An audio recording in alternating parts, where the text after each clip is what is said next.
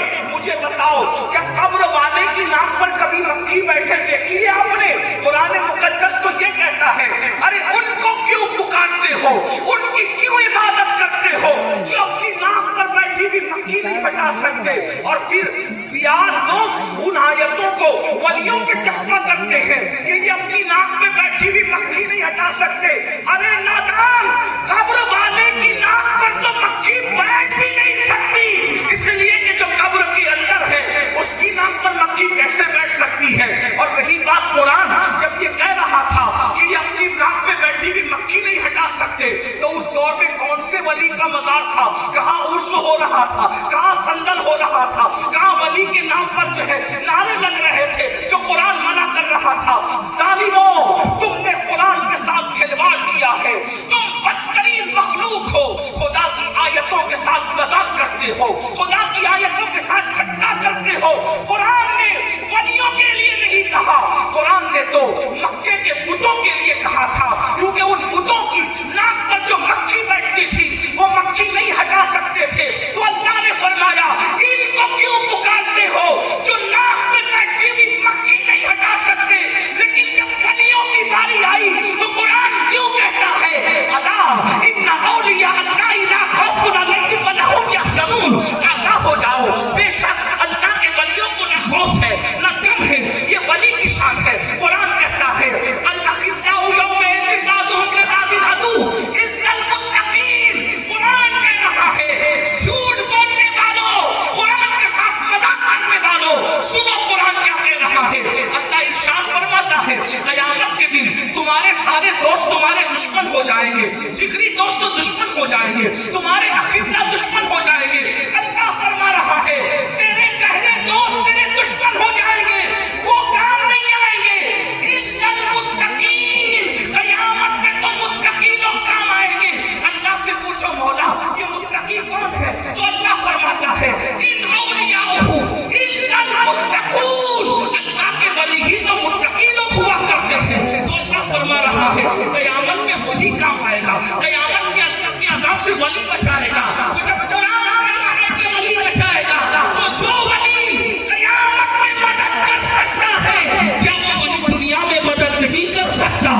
جو ولی اللہ کے عذاب سے بچا سکتا ہے وہ ولی دنیا کی مصیبتوں سے نہیں بچا سکتا۔ اس لیے یاد رکھنا ولیوں کے لیے شک پیدا کرنے کی کوشش کی جاتی ہے۔ میں عرض یہ کر رہا تھا یقین پیدا کرو، اورنگزیب کی آنکھوں میں آنسو آ گئے، تین مرتبہ میں نے صلح کیا لیکن تیسری مرتبہ میں جواب آیا، پہلی مرتبہ میں جواب نہیں آیا، دوسری مرتبہ میں جواب نہیں آیا، تیسری مرتبہ جواب کیوں آیا؟ اورنگزیب خوب روئے اور مرشد کی بارگاہ میں عرض کیا یا غریب نواز اس رات سے مجھے آگاہ کرے آخر تیسری بار جواب کیوں آیا؟ جا کر کے گئے اور جب سو گئے تو خواب میں غریب نواز کا دیدار ہوا۔ غریب نواز فرماتے ہیں اورنگزیب جب تو میرے مزار پر آیا تھا اس وقت میری ماں میری مزار پر میری قبر میں میری مزار میں میرے نانا مصطفیٰ جان رحمت تشریف لائے تھے اور میں ان سے گفتگو کر رہا تھا، ان سے گفتگو میں اتنا مصروف ہو گیا کہ تیرے سلام کا جواب نہ دے سکا۔ جب تیسری مرتبہ تو نے سلام کیا تو میرے نانا مصطفیٰ جان رحمت نے فرمایا معین الدین اس کو جواب دے دو ورنہ یہ ضدی تمہارے مزار کو نقصان پہنچا سکتا ہے۔ تب میں نے تیسری مرتبہ میں تجھے جواب دی یہ قبر عام قبریں نہیں ہے، یہاں مصطفیٰ جان رحمت کا آنا جانا ہے، یہاں مولا علی کا آنا جانا ہے، یہاں غوث اعظم کا آنا جانا ہے۔ یہ میں اپنی طرف سے نہیں کہہ رہا ہوں، شاہ ولی اللہ محدث دہلوی اپنی کتاب میں لکھتے ہیں کہ میں 11ویں کے موقع پر یعنی ربیع الاخر کی 11ویں شب میں مدینہ منورہ میں موجود تھا تو میں نے کیا دیکھا عالم رویا میں کہ مولا علی اصحاب صفا کے چبوترے پہ کھڑے ہیں اور سارے ولی کھڑے ہیں، سب کہیں جانے کی تیاری کر رہے ہیں۔ تو میں نے پوچھا مولا علی سے سرکار آج کہاں جانے کی تیاری ہو رہی ہے سب لوگ؟ تو مولا علی نے فرمایا ولی اللہ تجھے معلوم نہیں کہ آج 11ویں شب ہے اور عبد